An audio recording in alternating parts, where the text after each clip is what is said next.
Assalamualaikum warahmatullahi wabarakatuh. Hai guys, apa kabar semuanya? Semoga baik-baik aja ya.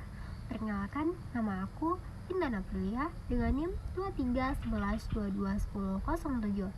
Aku dari Prodi Gizi Fakultas Kesehatan Masyarakat Universitas Andalas.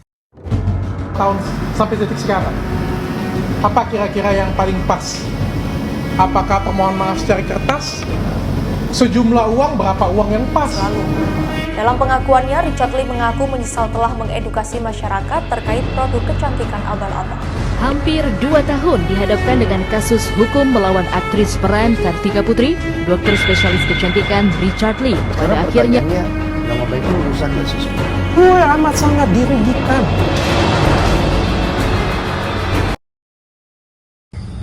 Mungkin sebagian besar sudah banyak orang yang mengetahui kasus Dr. Richard. Pembahasan kali ini yaitu tentang krim wajah Hello Beauty pada tahun 2020 lalu. Nah, di sana Dr. Richard menjelaskan bahwa produk tersebut sudah direview sebanyak 3 kali. Berdasarkan hasil uji lab yang sudah dilakukannya, produk tersebut disebutnya mengandung bahan berupa merkuri dan hidroquinon. Saya ini ngeceknya pakai hasil lab, dan labnya ini lab sudah tersertifikasi. Pria yang kerap kali berbagi edukasi di kanal media sosial miliknya itu mengatakan 2 bahan tersebut tidak semestinya terkandung dalam produk yang dijual bebas karena kandungannya bisa berbahaya untuk kulit apabila dipakai tanpa pengawasan dari dokter. Ternyata produk yang disebutnya itu gencar dipromosikan atau direview oleh Kartika Putri di laman Instagramnya. Ia menuntut permintaan maaf serta sejumlah syarat lainnya karena merasa dirugikan oleh konten review jujur Dr. Richard tersebut. Kartika Putri juga mengatakan 2 kali somasi karena merasa nama baiknya dicemarkan dan melaporkan Dr. Richard ke polisi pada 9 Agustus 2021 lalu. Dalam proses penyelidikan akun Instagram Dr. Richard kemudian disita oleh polisi sebagai barang bukti. Ia lalu dituding mengakses media sosialnya secara ilegal, sehingga akhirnya ditahan di Polda Metro Jaya pada Agustus 2021 lalu.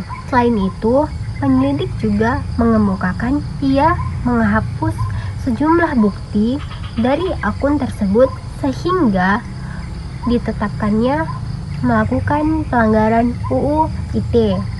Hanya saja dokter jebolan Universitas Sriwijaya itu berkilah jika unggahan itu dilakukan dari akun Facebook miliknya yang berkoneksi dengan Instagram. Ia sempat dibebaskan karena dianggap bersifat kooperatif, namun akhirnya kembali ke bilik penjara dalam rangka pelimpahan berkas perkara ke kejaksaan pada Desember 2021 lalu. Dalam proses tersebut, kepolisian sempat melakukan mediasi antara Kartika Putri dan Dr. Richard. Akan tetapi hasilnya sia-sia. Proses hukum kemudian berjalan sehingga dokter tersebut akhirnya ditetapkan sebagai tersangka untuk kasus berbeda, yakni pencemaran nama baik Kartika Putri dan illegal access. Pada 14 November 2022 lalu, status tersangka pada Dr. Richard atas kasus dengan pencemaran nama baik dan illegal access dianggap tidak sah. Hasil sidang peradilan memenangkan Dr. Richard atas kasus pencemaran nama baik Kartika Putri. Jadi guys, peran kehumasan di sini yaitu mengenai opini publik dan citra perusahaan. Opini publik sendiri bersumber dari opini pribadi yang melibatkan proses personal, sosial, dan politik yang saling memengaruhi. Nah, ketika Dr. Richard mengemukakan opininya tentang krim wajah lokal tersebut, dan dari hasil uji lab yang dilakukannya ternyata mengandung bahan berupa merkuri dan hidroquinon, membuat citra perusahaan dari krim lokal tersebut menurun drastis, bahkan sampai menyinggung orang lain yang disebut-sebut sebagai pencemaran nama baik. Solusi dari permasalahan ini seharusnya ialah ketika seseorang beropini tidak bagus kepada produk yang dipakai, dan kita juga sebagai konsumen yang mungkin di-endorse dari produk atau perusahaan tersebut, seharusnya kita tidak menyangkal tindakan dilakukan oleh Dr. Richard, karena ketika kita berani mereview produk kepada khalayak umum, di situ juga kita harus menerima komentar-komentar dan kritikan dari konsumen yang lain terhadap produk yang kita review. Sekian video penjelasan dari aku tentang kasus tersebut. Sampai jumpa kapan-kapan lagi.